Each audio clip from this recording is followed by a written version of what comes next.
Hello everybody and welcome to the Blind Guy Cooking Show. Today I'm going to be joined by a good friend of mine who's going to help us cook sausage bread. What I like to do, and I don't know how you are, but for me, being blind, I like to have everything laid out because I got to go hunt. Example, we're going to use yeast. I had to hunt for it. I know there was a little bit in the freezer or refrigerator. This was a sealed jar. I had to go hunting for it. In the middle of all this, it's very hard to do that. So I get everything lined up, laid out. I can start mixing this if you can get the yeast going for me. Sure. Okay, so what we're gonna do is, it's gonna be 1 1/3 cups of water. So 4 of those, you start with that. And 2 1/2 teaspoons of yeast. 1 1/2 teaspoons of sugar. I think if you just turn it on, it will give you the temperature. Okay. What you want to do is have it overflow this just a little bit and get it in there. You want between 100 and 110 degrees. Okay. Okay, so vary your temperature of the water. Okay. 4 of these, that's 1 1/3 cups. Okay. So you go do that, get that mixed in there, stir it up, and then leave it on the mat there. I don't put that on the granite because the granite's cool. If we take that, we set it on a cool countertop, it can actually slow or stop the yeast from activating. It's proofing at that point. So we get our flour, and you hear Miss Rachel back there getting the temperature right. 1 cup of bread flour. We're going to use more bread flour, a total of 3 cups, but we're going to start with that. We're going to go with 1 1/2 teaspoons of salt. Okay, we need a tablespoon of brown sugar. Oh, sorry. You're fine. 1 tablespoon of brown sugar.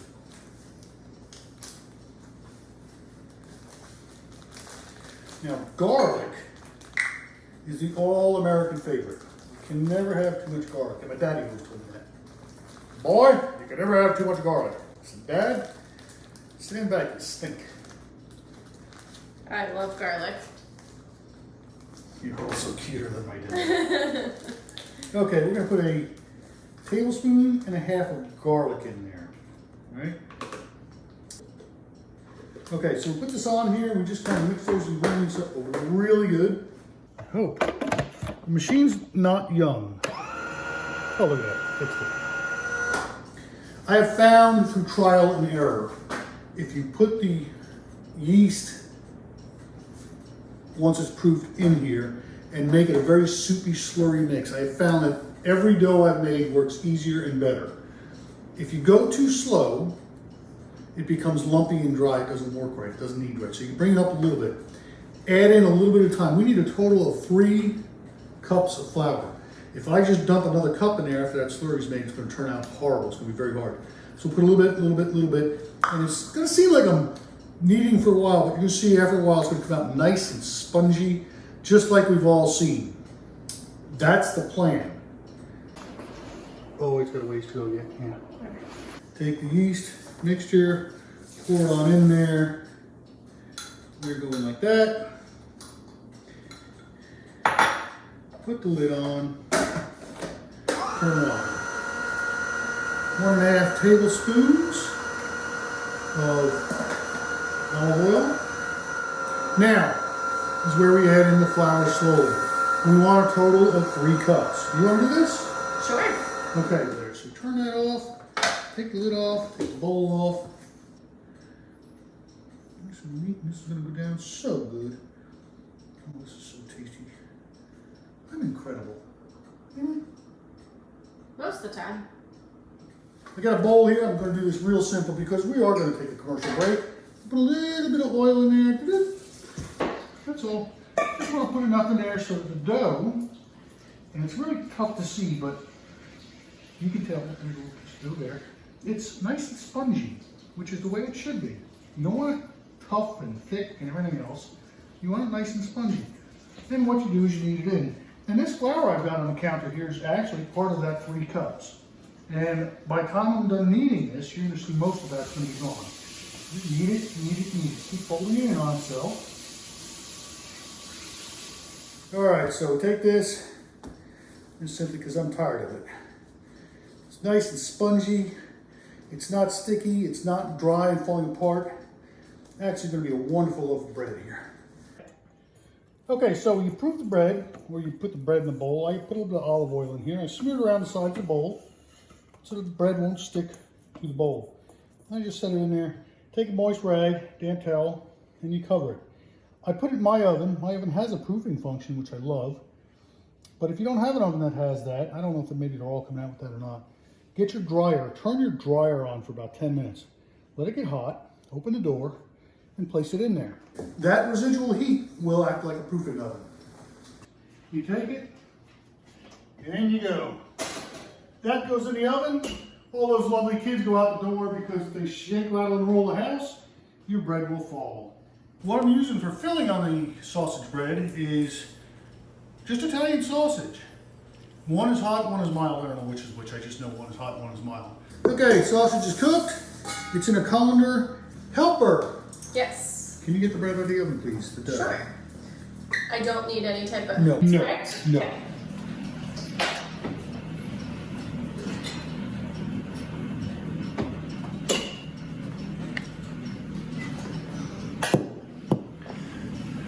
Oh yeah, that rose up quite well. There it is, all risen. Remember how big it was? Now it's up that big. Take that, put it out.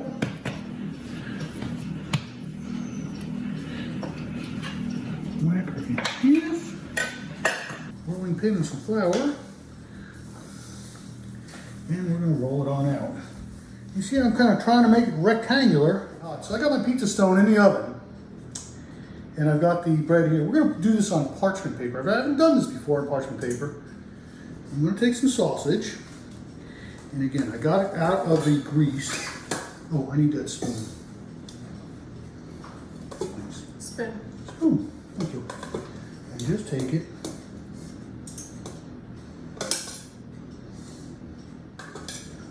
You're just gonna spread it out.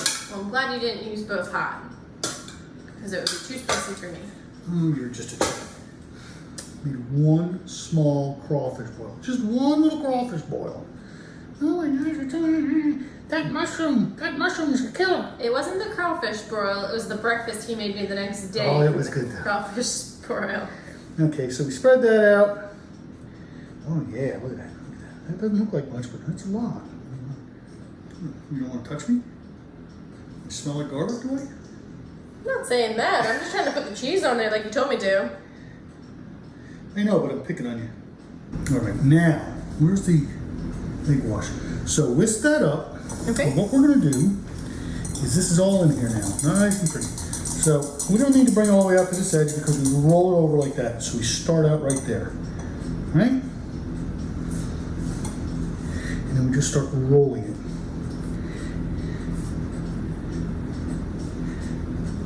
Yeah, you want to get in there and help? Perfect. Now, and then we bring this end over. You can see we're going to stop right about there. So we pack that in. Now we're going to get that egg wash and give us a little bit of egg wash up on this top edge here.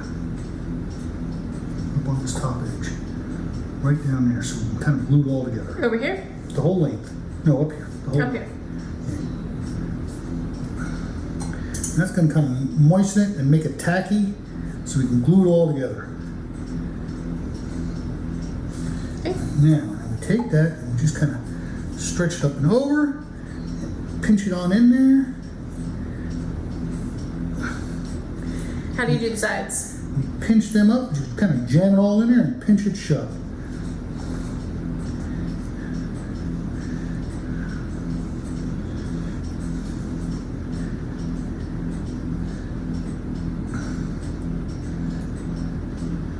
Alrighty, now, let's get that parchment paper over here. It's open right here. Okay, pinch it shut. Get it? Or did it split? It's splitting. Okay, we'll go ahead and get the parchment paper over here. Okay. And on the back side. Oh yeah, you gotta really pinch those ends shut or everything kind of leaks out once in the middle. Stop that out.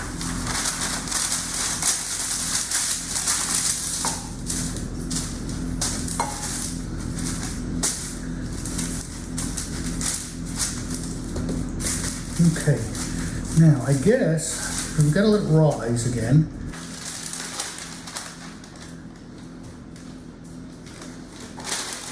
It'll work. Go ahead and throw it in the bottom of it again. Okay.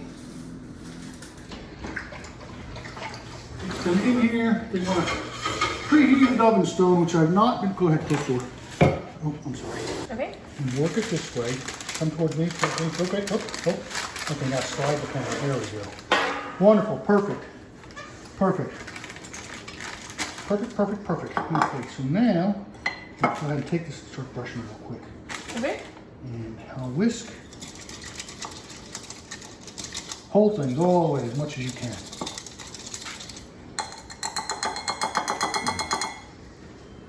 Is it okay that the two of them are touching? Yep.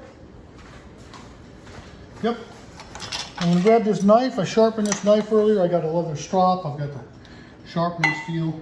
So it's a very sharp knife, and you're gonna notice I'm not gonna hack down on it. I'm just gonna lightly drag it across there, okay? Good? Good. Cool. Okay.